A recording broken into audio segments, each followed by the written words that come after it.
어, 죄는 아주 복잡한 개념입니다. 한마디로 죄는 무엇이다 말할 수가 없어요.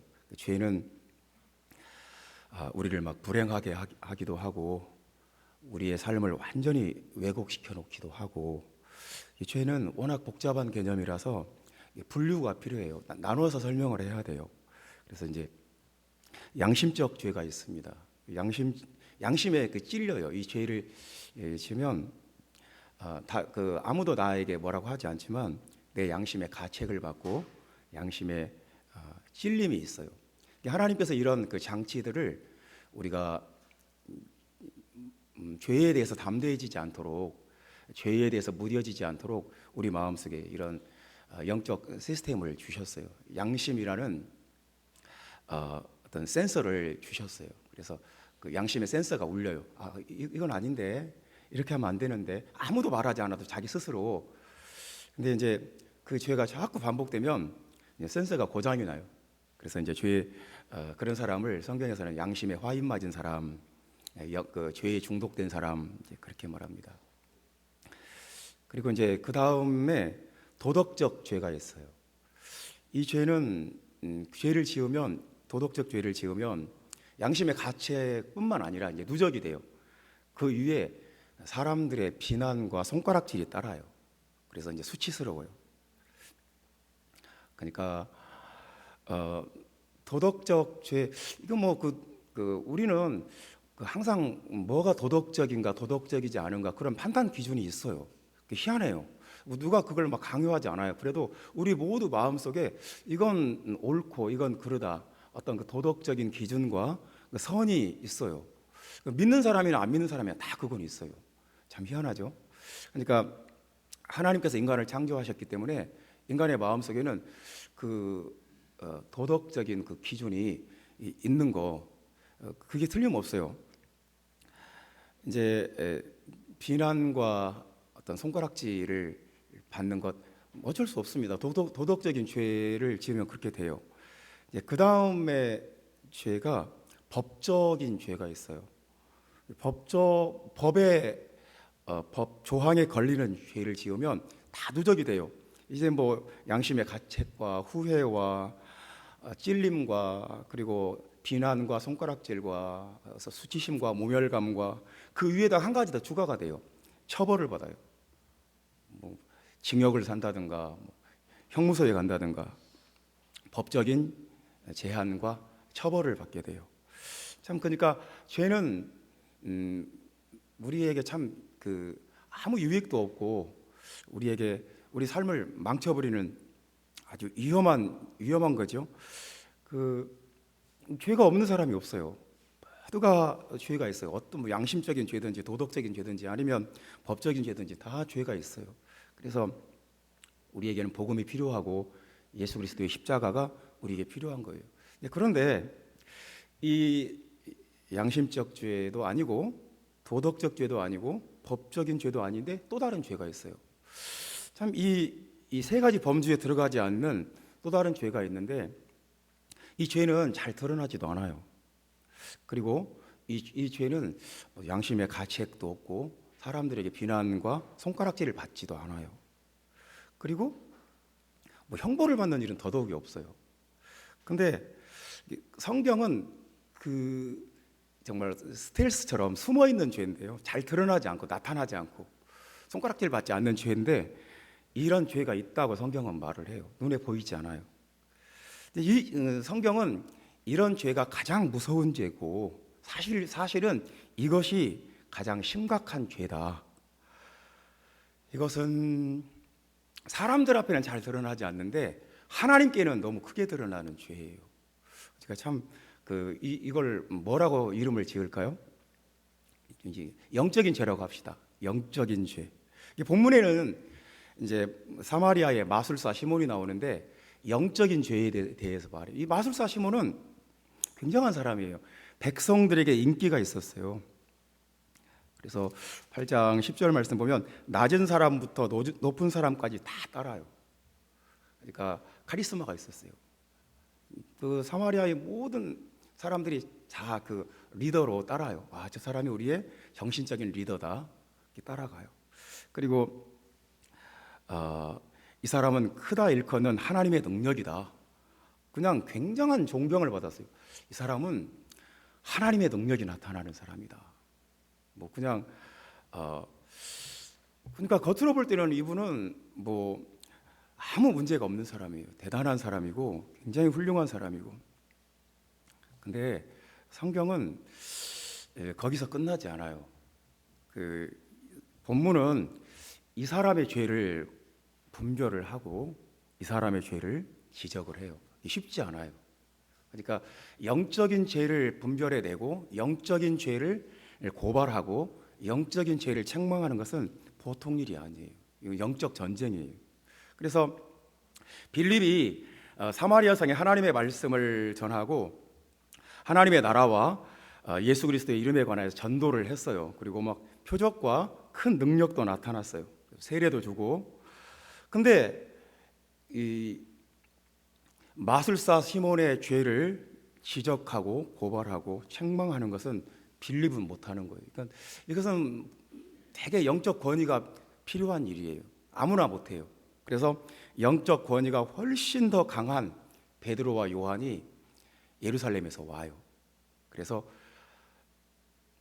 마술사 시몬의 죄, 시몬 마구스의 죄를 이제 베드로가 강력하게 지적을 하는 거예요. 그래서 이제 우리가 사도행전 8장을 읽으면 잘 이해가 안 되는 부분이 있어요. 이게 도대체 왜 이렇게 막 베드로가 화를 낼까? 베드로가 왜 이렇게 심각할까?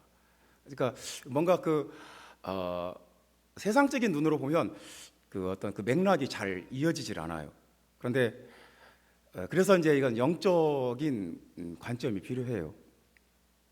하나님 나라에서 교회 안에서 가장 위험하고 가장 심각한 죄는 영적인 죄예요. 그러니까 교회를 다니면 이 신앙생활을 오래 하면 뭐 죄를 거의 안 져요. 뭐 담배를 피겠어요, 술을 먹겠어요, 바람을 피겠어요, 뭐 도둑질을 하겠어요, 강도짓을 안 해요. 이제 뭐 법적으로나 도덕적으로나 양심에 꺼리낄 만한 짓을 안 해요. 근데 이제 영적인 죄가 있어요. 근데 그 영적인 죄는 자기에게도 치명적이고 남에게도 고통을 줘요. 그리고 참 끊기 어려운 죄예요.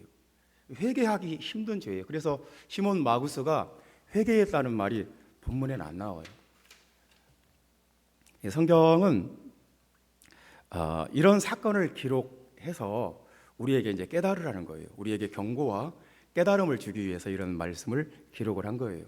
영적인 죄를 분별하고 이런 영적인 죄에 빠지지 않도록, 이런 죄에 동참하지 않도록 이제 우리에게 깨달음과 분별력을 주고 경고를 주기 위한 그런 말씀입니다.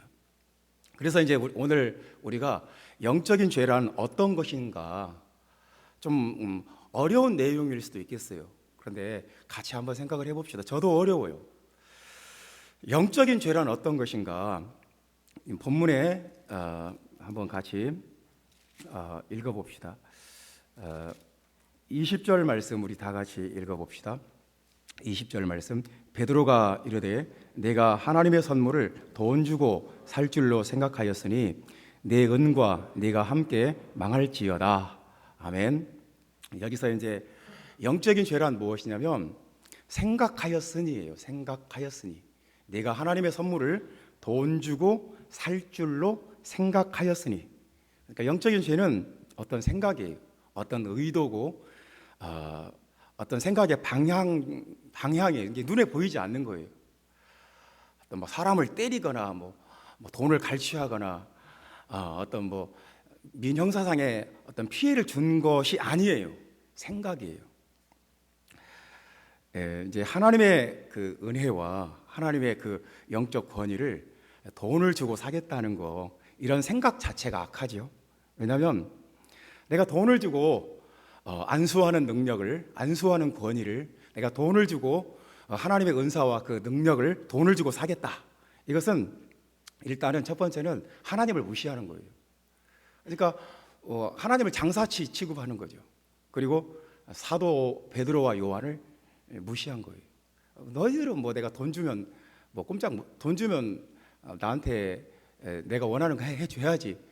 이런 영적 서비스를 제공해야지 이런 식이니까 이제 이런 생각 자체가 이런 발상 자체가 악한 거죠.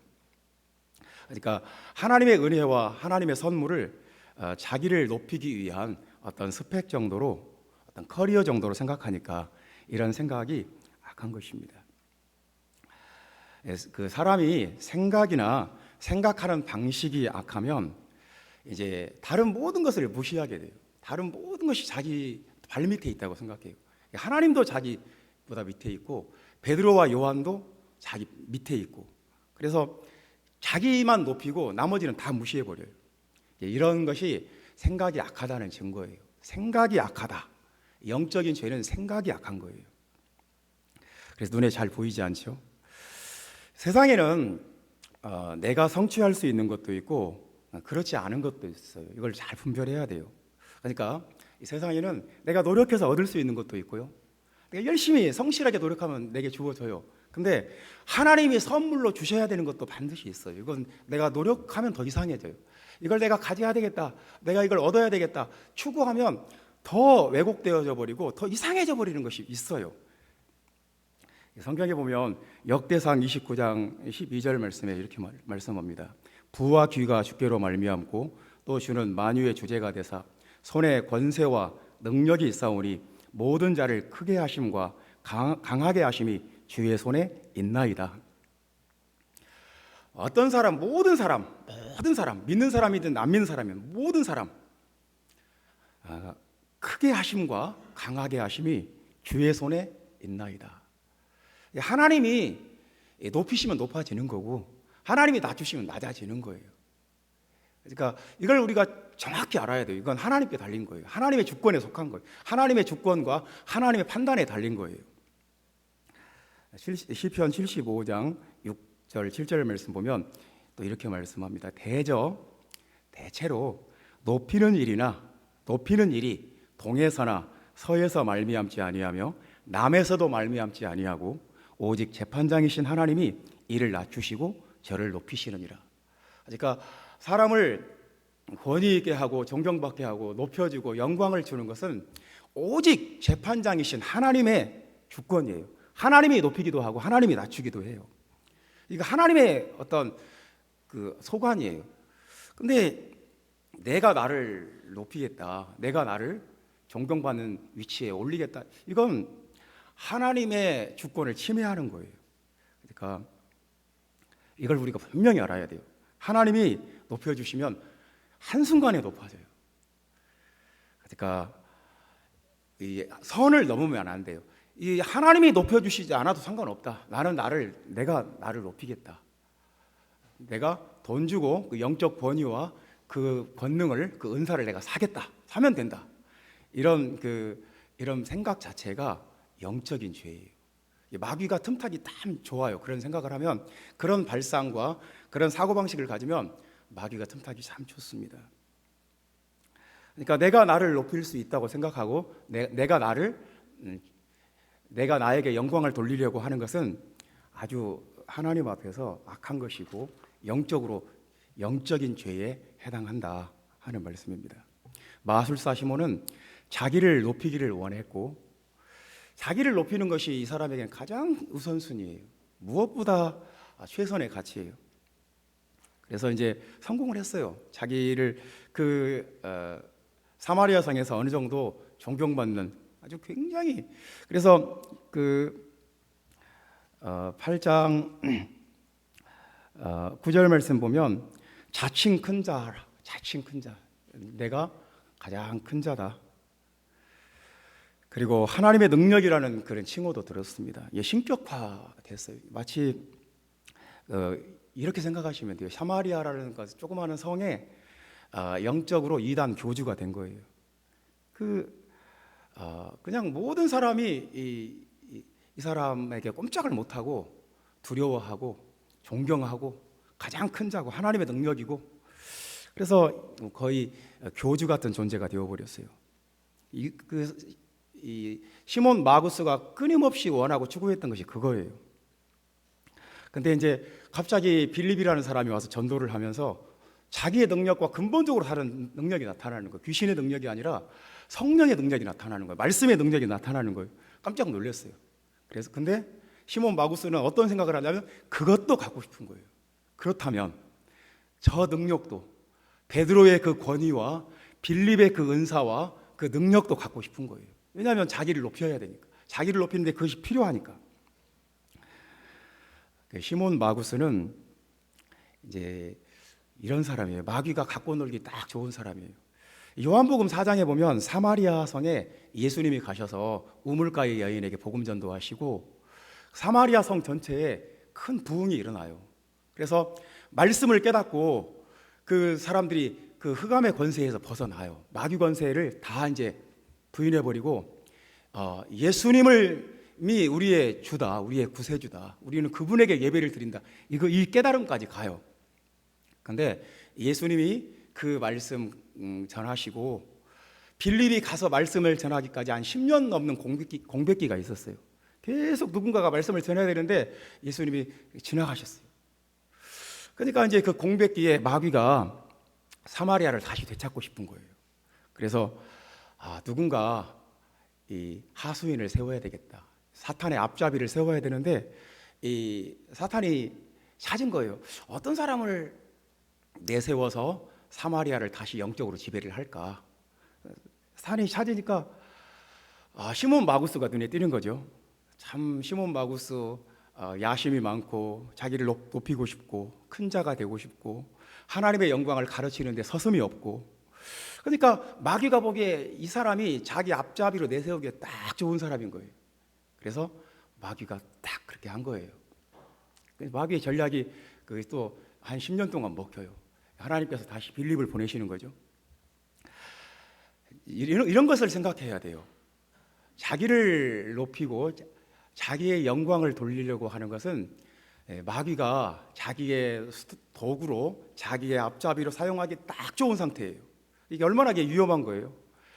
영광이라는 것은 성경에 굉장히 예민한 주제예요. 영광. 하나님의 영광을 가로챘다가 충이 먹어서 하루아침에 급사한 사람도 있어요. 우상 숭배가 왜 위험하냐면 우상이 하나님께 돌려져야 될 영광을 가로채기 때문에 위험한 거예요. 우리가 우상 숭배하면 왜 복을 못 받냐면 하나님께 마땅히 돌려드려야 될 영광을 돌과 나무와 흙으로 만든 그 대상에게, 헛것에게 바치기 때문에 하나님께 큰 죄가 되는 거예요. 하나님을 높이면 하나님께서 우리를 높여주세요. 하나님 앞에서 내가 겸손하게 낮아져 있으면 때가 되면 하나님께서 우리를 높여주세요. 영적인 죄는 무엇이냐? 나를 높이겠다는 생각, 내가 나를 높이겠다, 나를 높일 수 있다고 생각하는 그 자체가 영적으로는 굉장히 위험한 죄예요. 하나님을 기다리지 않고 하나님이 높여주시기를 기다리지 않고 자기 스스로를 높이겠다는, 자에게 영광을 돌리겠다는 그런 생각 자체가, 생각하였으니 그런 생각 자체가 영적인 죄예요. 형제자매 여러분, 하나님은 여러분들을 높여주시기를 원하세요. 여러분들을 아주 자랑스럽게, 여러분을 칭찬하기를 원하시고 여러분들을 굉장히 뛰어나게 하시기를 원하세요. 하나님께 맡기고 하나님의 뜻을 기다리면, 하나님의 때가 되면 하나님께서 여러분을 세계의 모든 민족이 뛰어나게 하시는 때가 있어요. 그러므로 우리는 어떤 사람이 되어야겠습니까? 자기를 높이는 사람입니까? 아니면 하나님을 높이는 사람입니까? 영적인 죄는, 마귀가 역사하고 마귀가 틈타는 죄는 자기를 높이겠다는 생각이에요. 그 생각을 우리는 내려놓고 하나님의 그 은혜를 구하는, 겸손히 하나님 앞에 낮아지는 자리에 서는 그런 주의 종들이 됩시다. 아멘. 영적인 죄는 무엇이냐? 21절 말씀, 8장 21절 말씀 다 같이 읽어봅시다. 하나님 앞에서 내 마음이 바르지 못하니 이 도에는 내가 관계도 없고 분깃될 것도 없느니라. 이제 두 번째입니다. 영적인 죄는 마음이 바르지 못하다는 것입니다. 뭐 그냥 생각이 잘못됐다는 말하고 별 차이가 없는 것 같은데요. 성경이 좀 그래서 해석하기 어려워요. 내 마음이 바르지 못하니, 이게 마음이 삐뚤어졌다는 말이에요. 그러니까 바르지 못하다는 말은 수직과 수평이 맞지 않다. 우리가 교회를 건축을 한다. 그럼 가장 중요한 것이 수직과 수평을 맞추는 거예요. 그렇지 않겠습니까? 수직과 수평이 맞지 않으면 아무리 건물을 크게 지어도 무너지는 거죠. 그 어떤 중력 방향에 딱 일치해서 수직과 수평을 맞춰야지, 이 중력을 거슬려 있으면 이건 뭐 어떻게 이 하중을 견디겠어요? 바르지 못한 죄, 이게 진실하지 않다는 거예요. 마음이 진실하지 않다. 그래서 신뢰할 수 없는 상태다. 진실하지 않다는 것은 참 위험한 거예요. 그 마음이 하나님 앞에서나 사람 앞에서 진실하지 않다는 것은 굉장히 위험한 겁니다. 왜냐하면 마귀가 틈타는 통로가 돼요. 그러니까 우리의 인격과 우리의 마음이 하나님과 사람 앞에서 진실해야 돼요. 인정할 거 인정하고, 내가 몰랐던 건 몰랐다고 하고, 내가 틀렸으면 틀렸다고 하고, 내가 부족했으면 부족했다고 하고, 그러면 진실한 거예요. 이제 마음이 바르지 못하다는 것은 어떤 의도가 있어서 마음이 바르지 못한 거예요. 어떤 악한 의도를 담고 있기 때문에 그런 사람은 마음이 바르지 못해요. 예를 들어 봅시다. 내가 혼자 외딴 섬에 있어요. 외딴 섬에 나 혼자 있어요. 거기서 내가 마음이 바르지 못할 이유가 없어요. 그러면 내가 거기서 남에게 사기를 치겠어요? 거짓말을 하겠어요? 나 혼자 있다, 아무도 없다, 그러면 거기서 내가 마음이 바르지 않을 이유가 하나도 없어요. 근데 내가 여러 사람과 같이 사는데 다른 사람을 이용해서 내 이익을 취하고 싶고 어떤 내 뜻을 이루고 싶어요. 그러면 마음이 바르지 못하게 돼요. 진실하지 않게 돼요. 그러니까 마음이 바르지 못하다는 것은 이건 남에게 어떤 피해를 주고 남에게 고통을 주고 부당하게 자기 이익을 얻겠다는 어떤 악한 의도를 담고 있기 때문에 진실하지 않은 것, 이 마음이 거짓된 것은 마귀가 이용하기 참 좋은 상태예요. 그래서 사람이 최소한도로 진실해야 돼요. 그냥 거짓으로 거짓을 덮고 거짓으로 거짓을 덮고 그러면 그런 대화를 하고 나면 머리가 아파요. 정말 다시는 이런 대화하지 말아야 되겠다. 그러니까 사람을 만나서 상대를 해보고 대화를 해보면 이게 진실과 진실이 만나면 시너지가 일어나요. 근데 진실이 없고 거짓과 거짓으로 거짓을 계속 덮어 나간다. 그러면 이 대화가 안 되고 아주 그냥 이런 소모적인, 영적으로 이렇게 소모적인 대화는 다시는 하지 말아야지, 이런 생각이 들어요. 그러니까 사람이 마음이 바르지 못하다, 굉장히 위험한 겁니다. 그러니까 시몬 마구스는 마음이 바르지 못한 사람이었다. 이제 베드로가 그렇게 지적을 하는. 베드로는 영적으로 다 분별을 해버렸어요. 그래서 이제 그 사람이 어떤 일을 했냐면 9절 말씀 보면 그 성에 시몬이라는 사람이 전부터 있어 마술을 행하여 사마리아 백성을 놀라게 하며 자칭 큰 자라 하니, 이 놀라게 한다는 말이 주목해야 될 말씀이에요. 놀라게 한다는 말이 또 나와요. 그러니까 11절 말씀에도 오랫동안 그 마술에 놀랐으므로 그들이 따르더니, 놀라다는 말이 그냥 놀랬다는 말이 아니고요, 사람의 혼을 빼놓는다는 말이에요. 그러니까 이 현혹한다는 말이에요. 이 놀라다라는 말이 2번이나 나왔잖아요. 시몬과 관련해서 사람의 혼을 빼놓는다, 사람의 정신을 빼놓는다, 그런 거예요. 그러니까 이제 제가 신학교 다닐 때 전주에서 서울까지 매주 왔다 갔다 했어요. 월요일 아침에는 서울 올라와서 목요일 날 수업 끝나면 또 전주로 내려가고. 그때는 내 교회, 내 본교회 가서 예배를 드린다, 그게 굉장히 강했어요. 굉장히 힘들었죠. 매주 올라가서 내려갔다. 근데 이제 가끔 그 당시에 고속버스를 딱 타면 그 출발하기가 한 5분이나 10분 정도 시간이 있잖아요. 앉아서 이제 출발하기를 기다려요. 그러면 뭐 물건 파는 사람들이 가끔 올라와서 이렇게 막 무슨 번호표를 쫙 나눠줘요. 이렇게 앉아 있는데 그 막 번호표를 쫙 나눠주고 이게 갑자기 누가 들어와서 막 뭘 나눠주니까 이게 뭔가 하죠. 갑자기 맨 앞에 서서 그 자기가 아주 명품 시계를 판매하는 사람인데 갑자기 판로가 막혀서 이것을 지금 여러분들에게 다 팔 수는 없고 번호가 당첨된 분에게만 팔겠다 그러는 거예요. 그러면서 갑자기 이 고속버스 천장을 쾅 두드리면서 몇 번 말해요. 그러면 사람이 정신이 나가버리잖아요.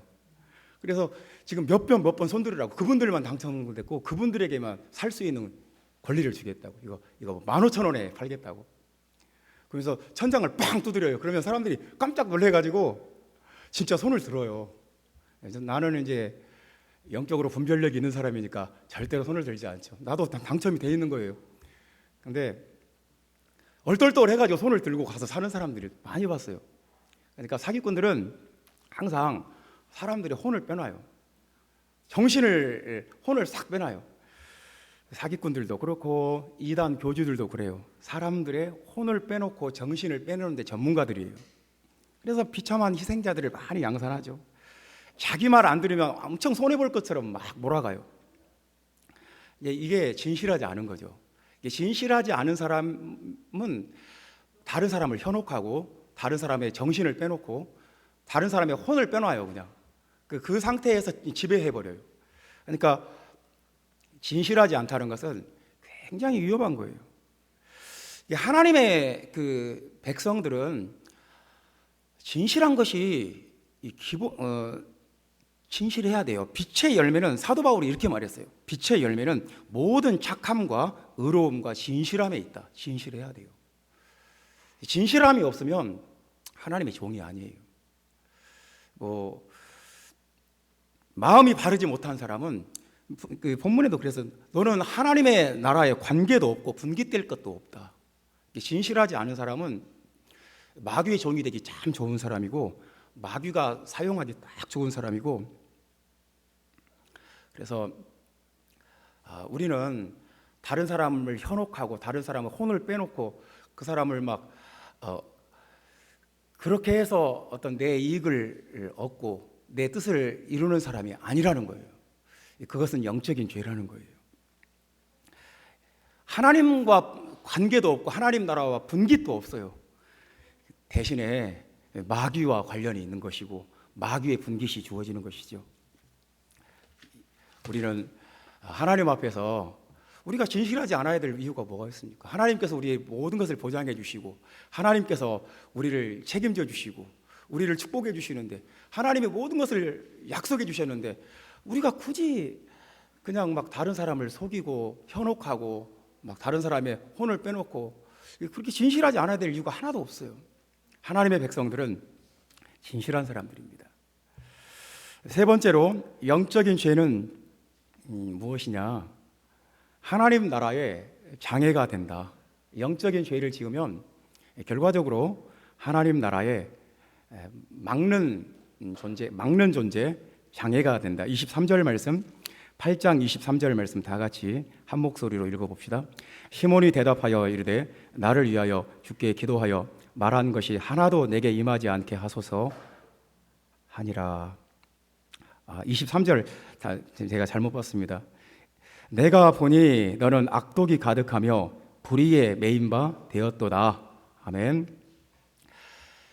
성경에 보면 사람을 그 과일로 비유를 해요. 그래서 이제 어떤 사람은 포도 같은 사람이 있어요. 포도는 포도로 주스도 만들고 포도로 포도주도 만들고, 그래서 포도는 하나님과 사람을 기쁘게 한다고 그랬어요. 하나님과 사람을 기쁘게 한다. 그러니까 포도 같은 사람이 있어요. 항상 그 기분 좋게 해요. 와서 웃기고 이렇게 유쾌하게 하고 이렇게 마음을 기쁘게 해주는 그런 사람이 있어요. 포도 같은 사람이에요. 그리고 성경에 보면 또 무화과 같은 사람이 있어요. 이 무화과는 달고 그리고 편안해요. 그러니까 이제 무화과는 뭐냐면 약에 들어가면 약효를 더 좋게 만들어주고 음식에 들어가면 음식 맛을 굉장히 그 풍미가 있게 해요. 음식 맛을 굉장히 좋게 해요. 그래서 우리도 뭐 집에서 반찬 만들 때 보면 뭐 멸치볶음 같은데 뭐 이렇게 무화과가 들어가고, 떡을 만들 때도 무화과가 들어가고, 무화과는 자기 스스로 존재하기보다 다른 존재들을 이렇게 도와줘요. 무화과 같은 사람이 있어요. 자기는 드러나지 않으면서 다른 사람을 굉장히 힘을 북돋아주고 격려해주고 이렇게 다른 사람이 빛나게 해주고, 그런 무화과 같은 사람이 있어요.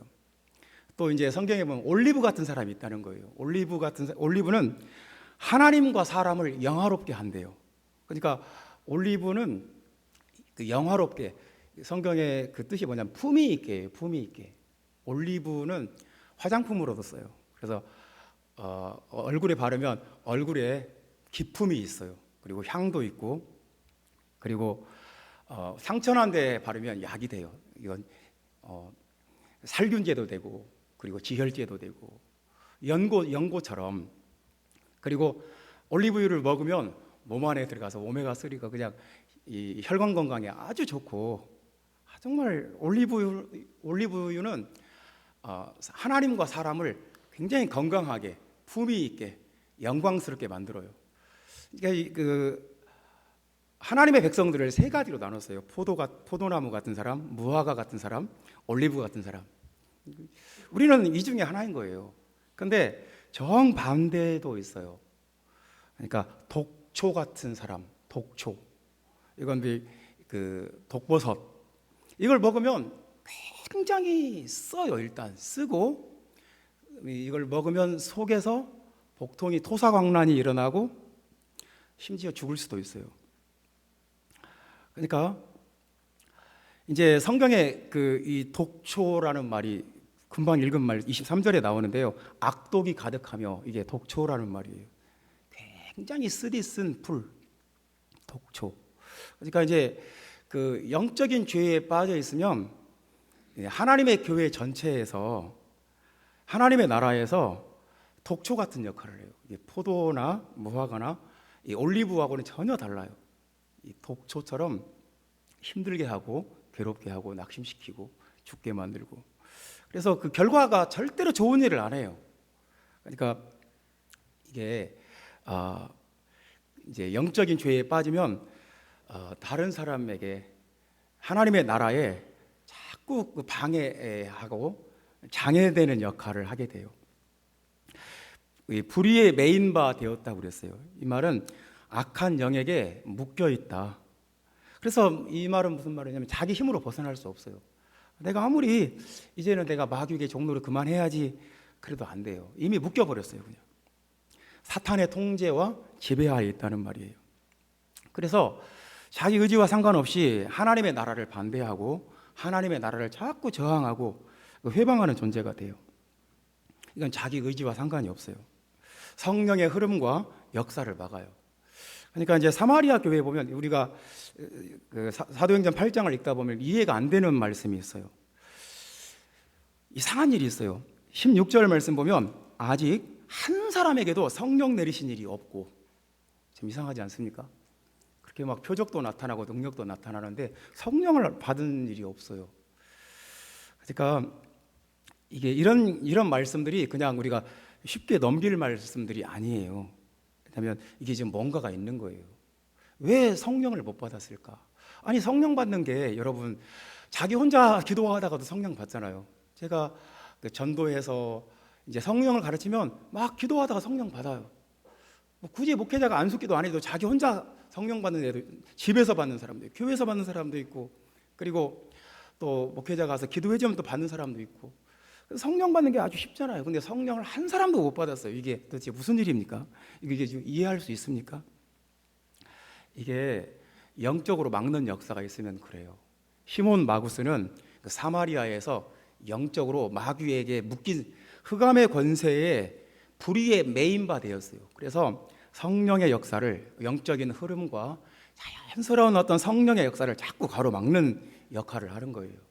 그래서 빌립이 이상하니까 아무리 자기가 성령 받기를 기도해도 안 되니까 더 큰 영적인 권위를 가진 영적 전쟁으로 돌파할 수 있는 베드로와 요한을 요청을 하는 거예요. 내가 기도해도 아무리 노력해도 성령을 못 받으니 오셔서 영적 싸움을 좀 해주셔야 되겠다. 내 권위로는 안 된다. 나보다 훨씬 더 센 권위를 가진 베드로와 요한 사도들이 오셔서 영적 전쟁을 좀 해주셔야 되겠다. 그래서 영적 전쟁을 하고 성령이 내리기 시작한 거예요. 영적으로 막는 역사는 있어요. 제사장 엘리 때는 하나님의 말씀이 막혀버렸고 하나님의 어떤 이상도 비전도 환상도 없었어요. 왜 그러냐면 제사장 엘리가 너무너무 타락해가지고 하나님의 말씀이 다 막혀버린 거예요. 하나님의 성령의 역사가 다 막혀버린 거예요. 이런 사람이 있어요. 아합 왕 때는 3년 6개월 동안 하늘문이 닫히고 비가 내리질 않아요. 이것도 아합과 이세벨이 얼마나 우상 숭배하고 영적으로 악한 역사를 많이 하니까 하늘이 막혀버린 거예요. 그러니까 어떤 악한 사람 때문에 하늘이 막힐 수가 있다는 거예요. 예수님은 바리새인들을 보고 이렇게 말씀했어요. 자기도 들어가지 않고 남도 들어가지 못하게 막아버린다. 하늘을 막아버린다는 거예요. 그러니까 악한 사람들은 마귀의 앞잡이들이기 때문에 마귀에게 묶여있기 때문에 이 교회의 어떤 영적인 그 흐름을 막아버려요. 성령의 역사를 막아버리고 방해해요. 그래서 기도를 방해하고 기도가 막히게 되고, 그래서 이제 영적인 죄는 그런 거예요. 막는 거예요. 우리가 자꾸 하나님 나라에서 포도처럼 하나님과 사람을 기쁘게 하고 무화과처럼 다른 사람을 격려하고 힘을 주고 세워주고 또 올리브처럼 하나님과 사람을 영광스럽게 해주고 이것이 더 옳지 않겠어요? 이게 훨씬 더 좋지 않겠어요? 독초 같은 사람, 불의에 매여서 마귀의 앞잡이가 되어서 성령의 역사를 막는 사람, 이런 사람이 될 수도 있다는 거예요. 영적인 죄는 참 위험해요. 형제자매 여러분, 성경은 오늘 우리에게 도덕적인 죄에 대해서, 양심의 죄에 대해서, 어떤 법적인 죄에 대해서 말씀하지 않습니다. 그건 세상에서도 가르쳐요. 양심에 바르게 살아라, 도덕적인 사람이 되어라, 법을 지키며 살아라, 세상도 가르쳐요. 근데 성경은 영적인 죄에 대해서 말씀합니다. 영적인 죄는 무엇이냐? 자기를 높이겠다는 생각, 다른 사람이나 하나님을 무시하면서까지도 자기를 높이겠다는 생각이 영적인 죄예요. 그리고 진실하지 못한 마음, 다른 사람을 혼을 빼놓고 다른 사람을 속이고 다른 사람을 겁을 주고 협박을 해서라도 자기의 의도를 이루겠다는 그런 삐뚤어진 마음, 진실하지 못한 마음, 마귀가 틈타기 딱 좋은 마음이에요. 그게 영적인 죄라는 거예요. 그리고 하나님의 은혜와 성령의 역사를 막는 독초, 이것이 영적인 죄라는 거예요. 우리는 하나님 앞에서 어떤 사람이 되어야겠습니까? 우리는 이제 하나님의 성령의 도구가 되고 진실한 사람이 되고 하나님을 높이는 사람이 되고 성령의 통로가 되고 이렇게 되시기를 주 예수의 이름으로 축원합니다. 기도하겠습니다. 주 예수님,